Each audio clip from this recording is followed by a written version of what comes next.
Hi, I'm Jason Perlow, Senior Technology Editor for ZDNet, and I'm here with my compadre, Jason Cipriani, our mobile technology columnist, and we are here today to talk about some fun things.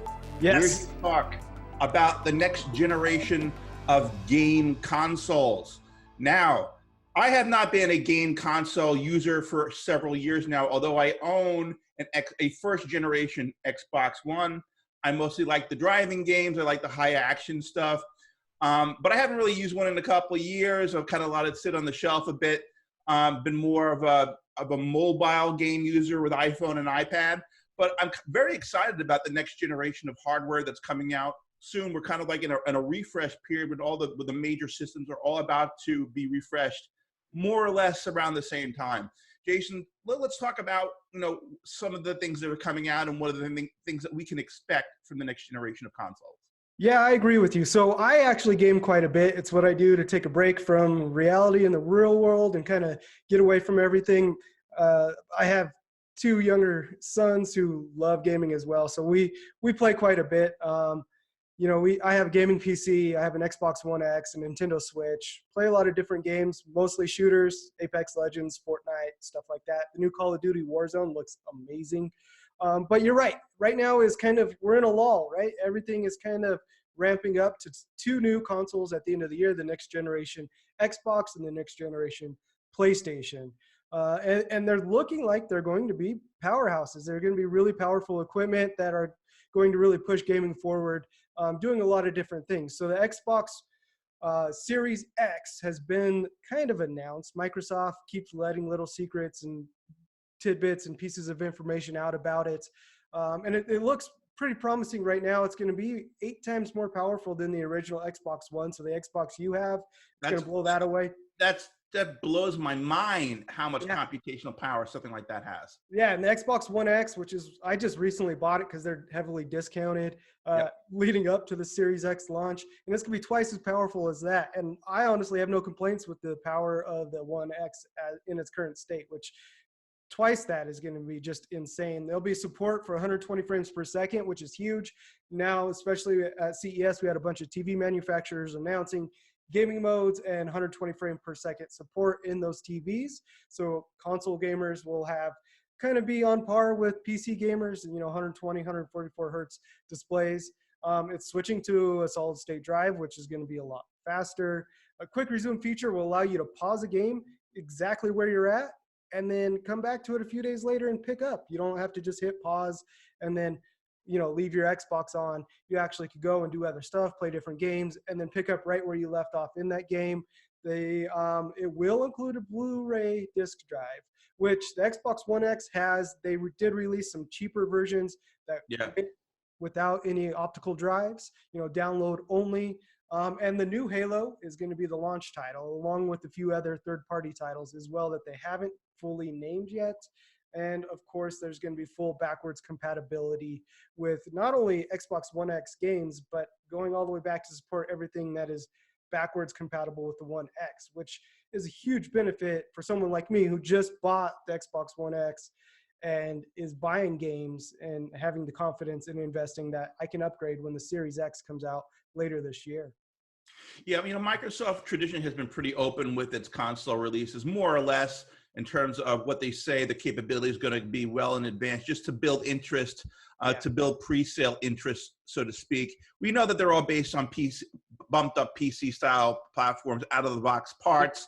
There's no super mystery to it. We know who their chip partners. I don't know if it was AMD this time around, or if they're going to use NVIDIA. So AMD, so it's AMD, Ryzen-based technology, that kind of stuff. It's going to be a pumped-up PC optimized for gaming. Yep. Sony has traditionally been much, much more secretive when it comes to the parts and goods that it puts inside its machines. And I think, they kind of take sort of the Apple approach of super proprietary. Our stuff is special. Everybody else is out of the shelf. So we don't know a hell of a lot about it. We know that's going to have a new CPU and GPU, and improved load times, SSD. But beyond that, we don't know much else. Yeah, right? they've made a few announcements. They showed kind of a picture of what it's going to look like, and then they also unveiled the logo, which looks just like all the last PlayStation logos. It's a PS5.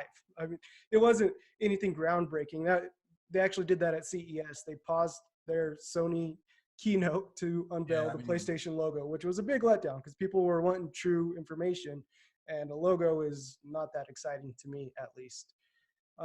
But yeah, so that's going to come later this year. I would expect both of these to be fully unveiled in the coming months.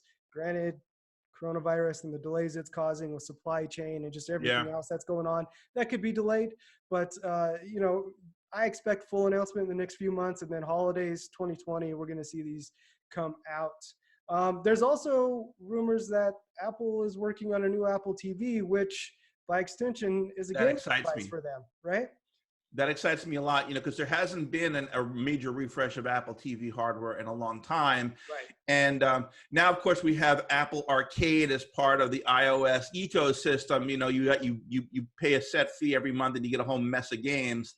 I would like that on Apple TV, especially if the Apple TV had good processing capability, like the current generation of iPhones with an A13 or similar chipset, similar video capabilities. And if the controller didn't stink, right? I mean, no, you can use an Xbox controller, but I would love to see what Apple could do with controller design. The current remote that they have, that little gum stick thing that gets, lost every day, drives me nuts. But I think if Apple put their heads together, they could probably come up with a really good offering. Yeah, I mean, look, they probably had an idea that Apple Arcade was eventually going to come around. They did allow games when the last Apple TV launched, but now that they have a clearer picture of what their ecosystem and their subscription services look like, I can see them building a powerful Apple TV with more storage, higher processing power, better GPU, and I hadn't even thought of them creating their own controller after they adopted Xbox and PlayStation controller support. But that's a brilliant idea in their own right. I imagine they could do some pretty cool stuff with the remote or a controller of their own. They are also working on a new Siri remote, which hopefully is easier to find. Yeah. That's the only feature I care about. Just make it easier to find when I lose it. But so outside of those three new consoles, what are you hoping to see as far as new features, new price points, whatever it is going forward, and something that maybe gets you back into gaming more seriously? Yeah. I mean, I think that, as we start spending more time at home, we're going to start thinking more about entertainment system type things, right? Yeah. Obviously, these things have been pretty powerful boxes in the last 5 years. If you look at what Microsoft and Sony has done with their hardware, I mean, the games are very fluid. That the additional computational power and memory is going to be able to have more complex models, so you have more realistic looking characters, so that people don't look like video game characters. They might look like real people, Right. eventually, right? I mean, that's really what we're talking about, is detail and fluidity, and those type of frame rates and more complex geometric models, so things can look real. If things can look real, then we should really be thinking about what can Microsoft and Sony and potentially Apple do with virtual reality. Real fluid virtual reality and AR is possible with this level of computational power in a next generation console. I think that Microsoft's existing research into HoloLens, right, which they've spent quite a few years on so far. I mean, it's a $10,000 headset. It's really designed for vertical market applications, but they have learned so much from that platform, and they could apply it to consumer entertainment applications.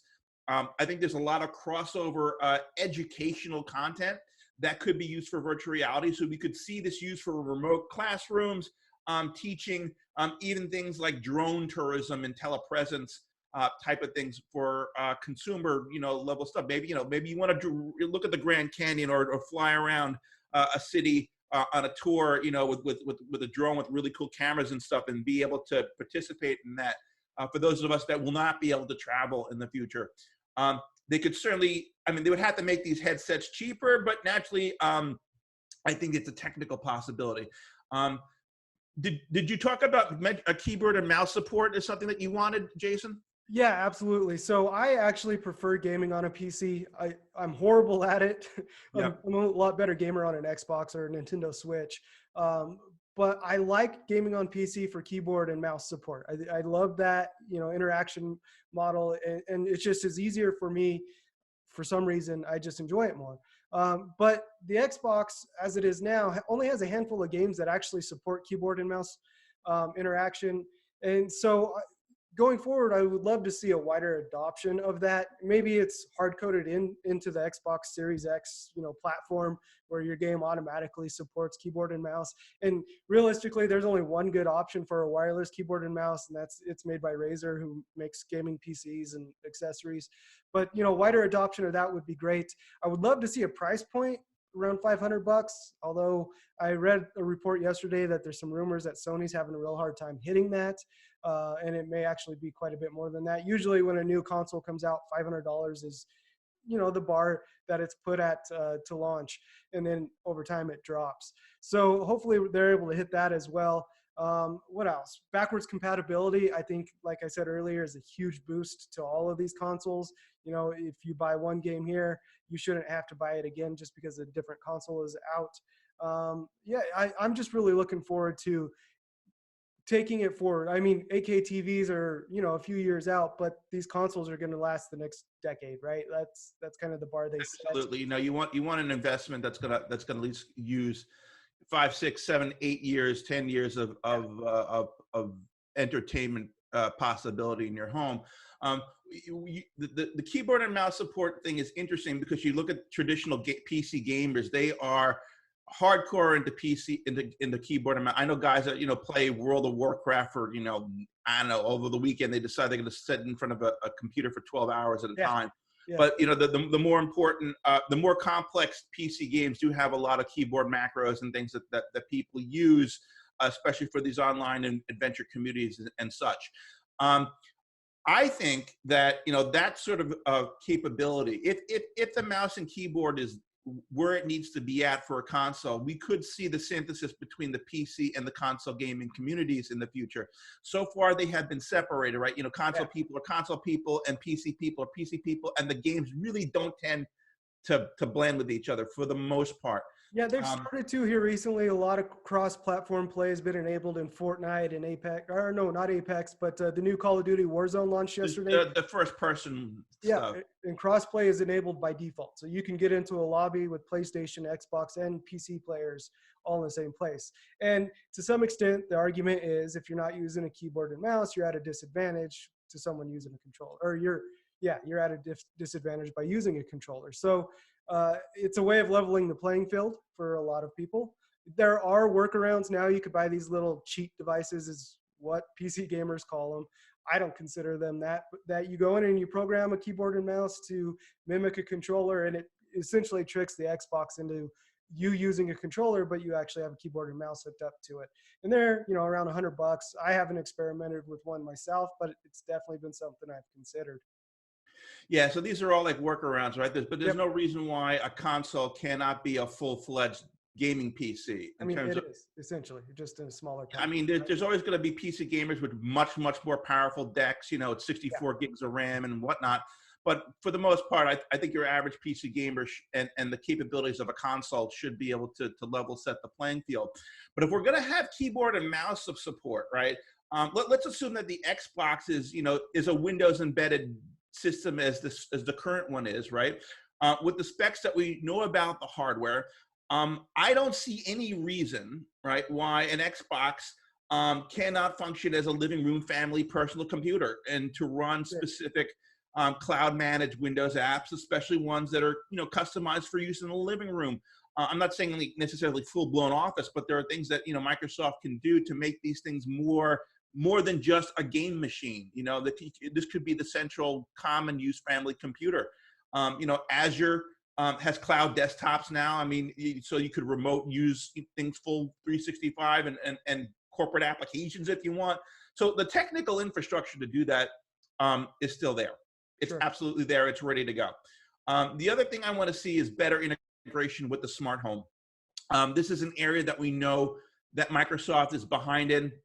I'd expect something like an Xbox, if it's a $500 plus device, to have all the things that we expect of a smart speaker like an Alexa, And we know that Microsoft is working closely with Amazon to integrate Alexa into Windows. So it wouldn't surprise me at all to see Xbox be like a super premium Alexa type device as well for music streaming and all the other things that we know that those devices can do. The other thing I would like to see from these types of devices is to be able to do all the capabilities of like a Roku or an Apple TV. The apps that were on Xbox and PlayStation for streaming that have existed before really weren't that great compared to the dedicated platforms. You should be able to get all of these things done on a single box. There's no reason why you need 4 different boxes to access all the services and things you want to use, particularly with the horsepower that these things are going to have. I mean, the current Xbox has Hyper-V virtualization on it. You could totally virtualize Android on it if you wanted to with the level of power. If you wanted the app, you know, if you didn't want to develop specific, I don't know, Netflix applications for Windows architecture, you could run the Android one, no problem, right? Especially with what Microsoft is now investing in Android. There's no reason why it can't do that. Now, you mentioned interoperability between the games, crossplay.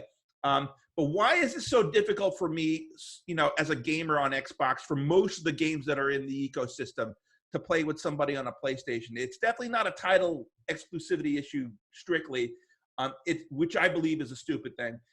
It's because they run these servers on proprietary clouds or are isolating the communities from each other.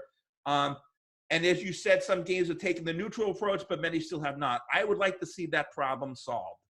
Yeah, I think Fortnite really pushed that forward, right? People wanted to play with their friends, and they didn't want to have to force their friends to buy their, you know, gaming console or platform of choice. So Fortnite really kind of put the pressure on Sony, Microsoft, and even Nintendo to open up cross-platform playing. And since then, at least with shooter games, battle royale games, it's kind of standard going forward that you support cross-play. And outside of, I think, PUBG, PlayerUnknown's Battleground, I can't think of any battle royale games that don't support it. Now, that's a very small, although popular subset of games, and hopefully that expands and that trend continues with, you know, Animal Crossing or whatever, you know, game it is you want to play.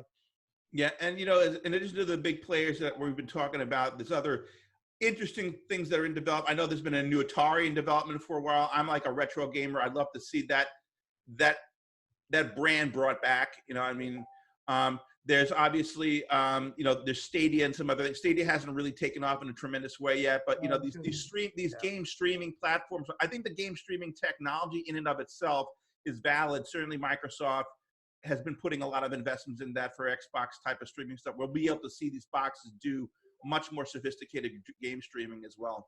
Yeah, absolutely. That's a big part of the Series X and its potential, from what Microsoft has said, is being able to access all of your games no matter what device you're on. They already have their Xbox Cloud platform that's in beta, both for Android and iPhone, that you can pull up your, you know, whatever game you have on your Xbox at home, as long as you have a solid internet connection, and game away. I haven't personally used it, but I've read and seen that it's, you know, working pretty well for a beta. And once it eventually launches, we'll see what that price point is and what it costs to access that. Well, I think we've covered the bases, Jason. What do you think? Yeah, I think so. I'm excited for the future of gaming as a whole. I'm really excited to see what the Series X entails in total, you know, and hopefully we'll learn more about that here in the coming months. Good. I'm Senior Technology Jason Perlow, and I am mobile reporter Jason Cipriani. Yeah, mobile columnist Jason Cipriani. We're all a bit under the weather today, but thank you for watching, and please check out our videos on zdnet.com.